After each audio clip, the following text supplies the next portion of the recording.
The British monarchy may be world famous for putting on a show, but they outdid themselves this time, breaking the world record for the largest parade of boats. Queen Elizabeth II's royal barge was at the centre of a spectacular 1,000-boat river pageant on the Thames to mark her Diamond Jubilee.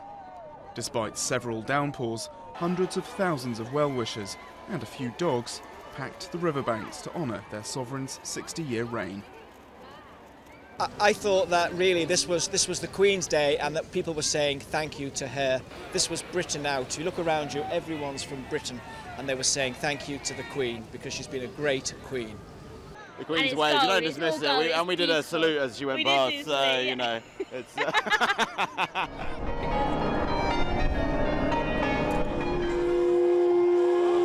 The UK may well be in recession, but that didn't stop private donors funding the spectacle, the scale of which hasn't been seen here for 350 years. There was a clear nod to Britain's naval prowess and imperial past. Every type of boat imaginable, many bearing the flags of the Commonwealth, led the way for the royal barge, the red and gold painted Spirit of Chartwell. True to their reputation for stoicism, these Brits weren't deterred by the cold and the pouring rain. Indeed, the 86-year-old Queen herself stood for the 3-hour duration of the pageant, albeit undercover. Joining her on board were all the top-ranking royals, including Prince William and his wife Catherine, who sported a striking red Alexander McQueen dress.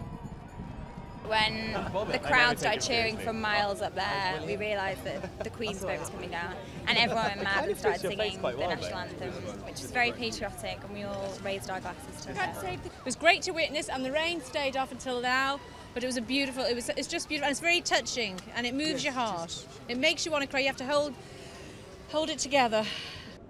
Not to be left out of the capital's pomp, people held picnics and street parties right across the country. In the midst of this royalist jubilation, 500 Republican protesters registered their dissent at London City Hall, but they were drowned out by the outpouring of affection. It must be nice living in the Republic. Indeed, the Jubilee occurs at a time when the royal family were enjoying their highest popularity in decades.